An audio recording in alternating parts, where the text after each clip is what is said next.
اللہم صلی علی محمد وعلی آل محمد وبارک وسلم۔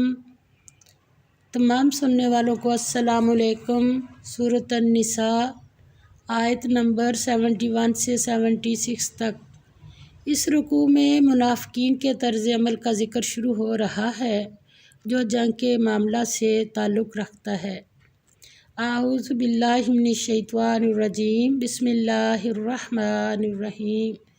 یا ایھا الذین، اے لوگو جو آمنو ایمان لائے ہو، خذوا لے لیا کرو، حذرکم ہتھیار اپنے، فانفروا پھر نکلا کرو، ثباتٍ دستے بنا کر، او انفروا یا نکلو جمیعاً سب اکٹھے، وَإِنَّ اور بے شک منکم تم میں سے لمن وہ بھی ہے جو لَیُبَطِّئَنَّ ضرور دیر کرتا ہے، پیچھے رہ جاتا ہے، فَإِن پھر اگر أَصَابَتْکُم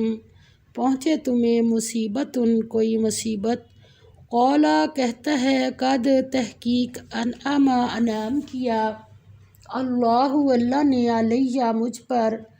اس جب کہ لم اکن نہ ہوا میں معہم ساتھ ان کے، شہیداً حاضر، وَلَئِن اور اگر أَصَابَکُم پہنچے تمہیں فضل من اللہ اللہ سے، لَیَقولنَّ البتہ کہتا ہے، کأن گویا کہ لم نہیں، تکن تھی، بینکم درمیان تمہارے، و بینہ اور درمیان اس کے، مودۃ دوستی، یا لیتنی اے کاش میں، کنتو ہوتا، معہم ساتھ ان کے،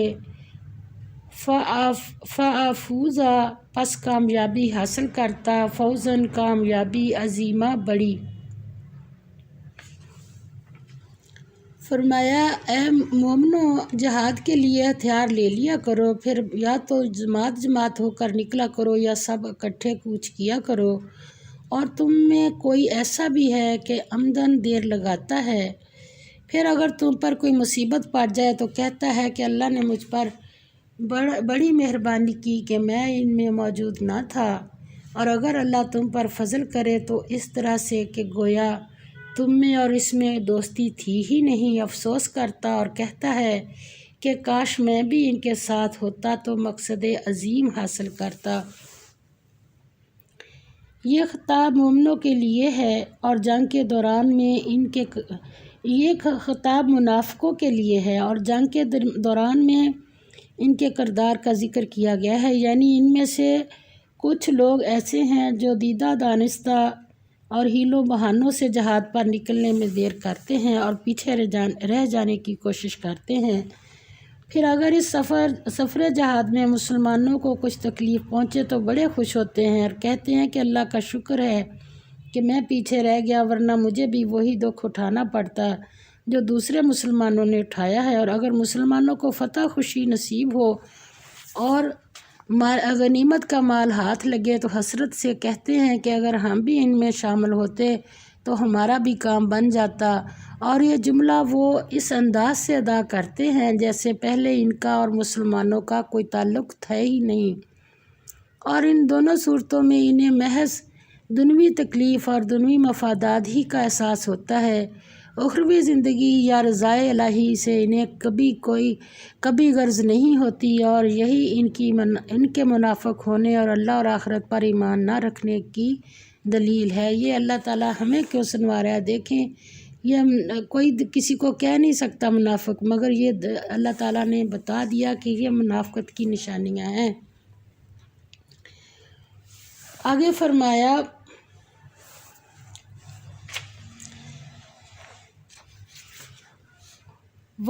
فَلْيُقَاتِلْ چاہیے کہ قتال کریں یا لڑیں، فی سبیل اللہ اللہ کی راہ میں، الذین وہ لوگ جو یشرون بیچتے ہیں، کیا بیچتے ہیں؟ الحیات الدنیا زندگی کو دنیا کی، کس کے بدلے؟ بالآخرۃ آخرت کے بدلے، ومن اور جو یقاتل جہاد کرے، فی سبیل اللہ اللہ کی راہ میں، فیقتل پھر شہید ہو جائے، او یغلب یا غالب ہو، فسوف پس ان قریب، نؤتی ہی ہم عطا کریں گے اس کو، اجر عظیمہ بڑا۔ فرمایا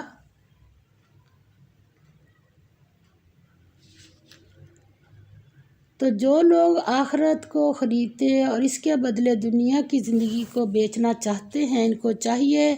کہ اللہ کی راہ میں جنگ کرے، اور جو شخص اللہ کی راہ میں جنگ کرے پھر شہید ہو جائے یا غلبہ پائے، ہم عنقریب اس کو بڑا ثواب دیں گے۔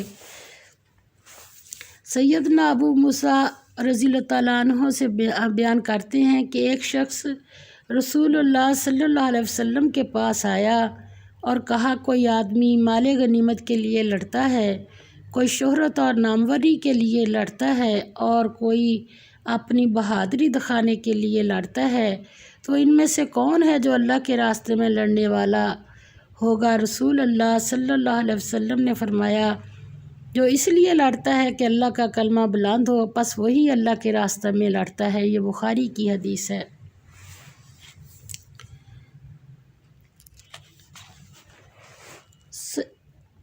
سیدنا ابو ہریرہ رضی اللہ تعالیٰ عنہ بیان کرتے ہیں کہ صحابہ میں سے ایک شخص کا گزر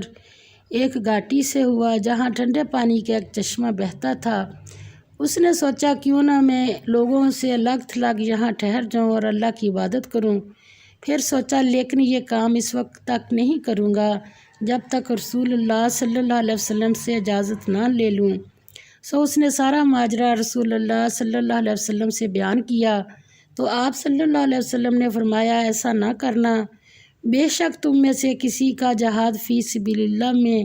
کھڑے ہونا گھر کی 70 سال کی نمازوں سے بہتر ہے۔ کیا تم پسند نہیں کرتے کہ اللہ تعالیٰ تمہیں بخش دے اور جنت میں داخل کرے؟ اللہ کے راستے میں جہاد کرو۔ جو آدمی اونٹنی کے دودھ دوہنے کے درمیانی وقفہ جتنا بھی اللہ کے راستے میں لڑا، اس پر جنت واجب ہو گئی۔ یہ ترمذی کی حدیث ہے۔ اللہ تعالیٰ ہمیں بھی ایسے عمل کرنے کی توفیق عطا فرمائے۔ سیدنا ابو ہریرہ رضی اللہ تعالیٰ عنہ سے روایت ہے کہ رسول اللہ صلی اللہ علیہ وسلم نے فرمایا، جنت میں 100 درجے ہیں جن کو اللہ تعالیٰ نے مجاہدین فی سبیل اللہ کے لیے تیار کیا ہے۔ ہر 2 درجوں میں اتنا فاصلہ ہے جتنا فاصلہ آسمان اور زمین کے درمیان ہے۔ یہ بخاری کی حدیث ہے۔ سیدنا ابو عبس رضی اللہ تعالیٰ عنہ سے روایت ہے کہ رسول اللہ صلی اللہ علیہ وسلم نے فرمایا، جس بندے کے قدم اللہ کے راستے میں غبار آلود ہو جائیں تو پھر ایسا نہیں ہو سکتا کہ اسے آگ بھی چھوئے۔ یہ بخاری کی حدیث ہے۔ آگے فرمایا، وَمَا لَكُمْ، اور کیا ہے تمہیں، لا تقاتلون، نہیں لڑتے تم، فی سبیل اللہ، اللہ کے راستے میں، والمستضعفین، اور بے بس ضعیف، من الرجال، مردوں سے، والنساء، اور عورتوں، والولدان، اور بچوں کی خاطر، الذین، جو یقولون، کہتے ہیں، ربنا، اے پروردگار ہمارے، اخرجنا، نکال لے ہمیں، من ہذہ القریۃ، ہذہ القریۃ، اس بستی سے،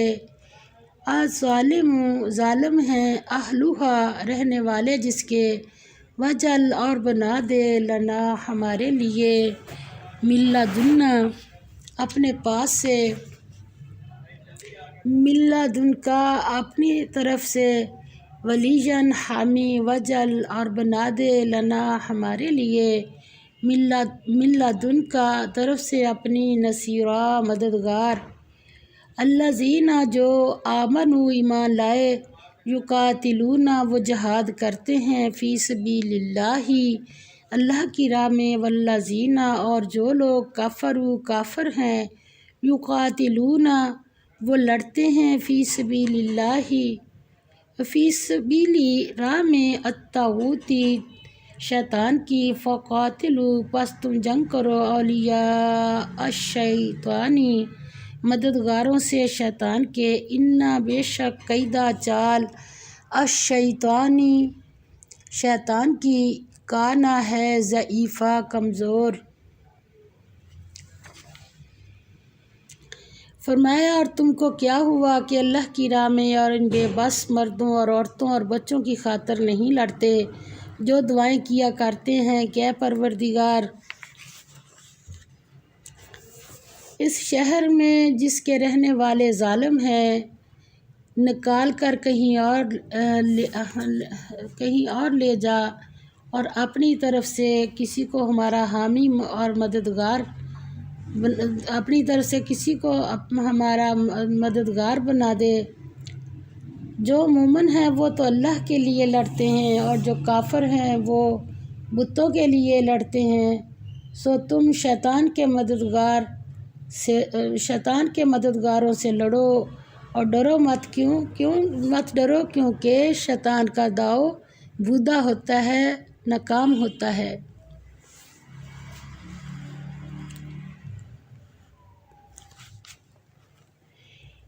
اس آیت کا تعلق بھی ترغیب جہاد سے ہے، یعنی دو وجوہ کی بنا پر تمہارا کفار سے لڑنا ضروری ہے۔ اول اعلیٰ کلمہ اللہ، یعنی اللہ کے دین کی سربلندی کے لیے، دوسرا ان مظلوم مسلمانوں کو نجات دلانے کے لیے جو کفار کے چنگل میں بے بس ہیں۔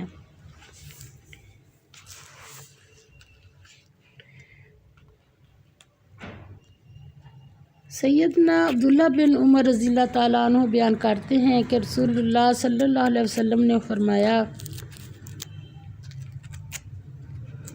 مسلمان کا بھائی ہے، نہ اس پر ظلم کرتا ہے اور نہ اس کی مدد چھوڑتا ہے اور نہ اسے حقیر جانتا ہے۔ یہ بخاری کی حدیث ہے۔ سیدنا نعمان بن بشیر رضی اللہ تعالیٰ عنہ بیان کرتے ہیں کہ رسول اللہ صلی اللہ علیہ وسلم نے فرمایا، باہمی محبت، لطف و کرم، رحم،